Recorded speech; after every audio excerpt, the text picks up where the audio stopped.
Nobody expected one single lawyer to completely rewrite the soundtrack of our lives. Right, like fans thought they knew who was making the hits, but the real architect was just hiding in the shadows. Welcome to Starscope. Join Jordan and Jamie as they uncover celebrity scandals, Hollywood controversies, influencer drama, viral internet chaos, and the stories hiding behind the spotlight. And for today's deep dive, we are looking at the man behind Whitney Houston.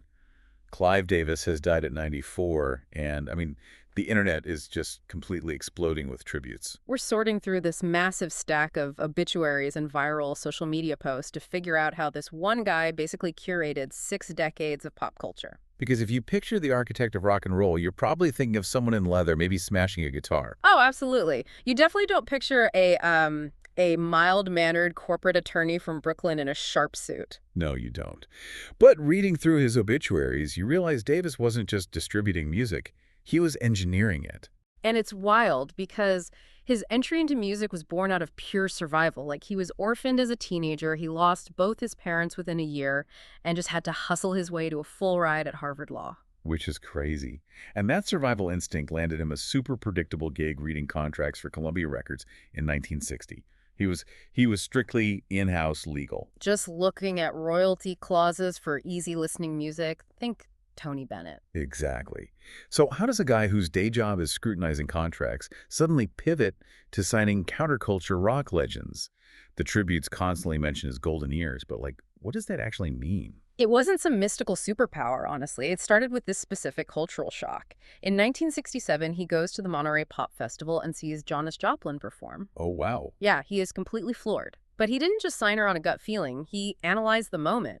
He recognized that the raw, chaotic energy of the counterculture was this massive, untapped market. So he essentially applied a lawyer's analytical mind to cultural trends. Exactly, pivoting the entire label to sign Bruce Springsteen, Aerosmith, and Santana. But relying on that maverick approach is incredibly dangerous in corporate America.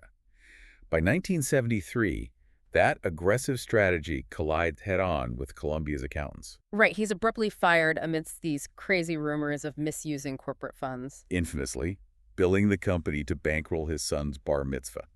And he actually pleads guilty to a tax evasion charge. Wait, I have to stop you there. A tax evasion conviction and billing a lavish family party to the label? How was he not permanently blacklisted from Hollywood? I know, right? A scandal of that magnitude usually ends a career instantly. Was everyone just turning a blind eye? It comes down to pure leverage. The industry didn't forgive him out of the kindness of their hearts. They forgave him because his track record was simply too profitable to sideline. Oh, so money talks. Always. Columbia Pictures gave him the capital to launch Arista Records almost immediately in 1974. He took that second chance and built an even bigger empire, launching superstars like Barry Manilow, Patti Smith, and much later, J Records with Alicia Keys. Looking at the viral tributes from these artists, though, it's not just about the money they made together, it's highly emotional. Like songwriter Diane Warren said, losing him feels like losing a father. Yeah, Barry Manilow said it was family. And that paternal bond stems from how aggressively involved he was in their day-to-day work. Right, he didn't just accept whatever album an artist handed him. Not at all. He acted like a ruthless casting director for pop music. He would physically track down songwriters, buy the rights to hit choruses, and sometimes force his artists to record them, even if they hated the song at first. Because he knew what a hit sounded like better than the artists themselves? Precisely.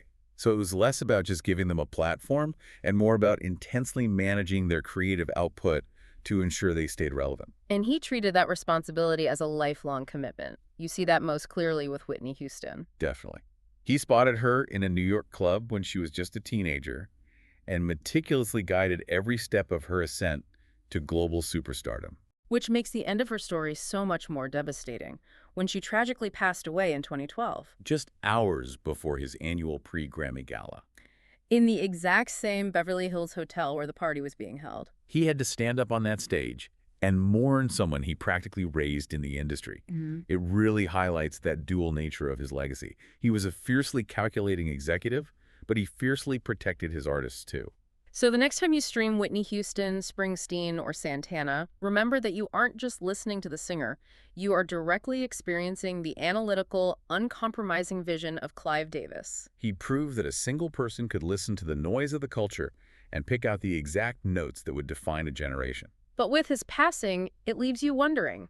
In today's world of algorithmic playlists and viral hits driven by TikTok data, will the music industry ever see another human with golden ears dictate global culture? It's hard to imagine we ever will. Subscribe for more Hollywood chaos and viral celebrity stories because the industry is always changing.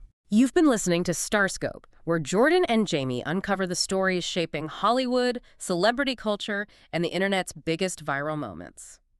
Thanks for listening, and don't forget to subscribe for more entertainment stories that keep the stars shining.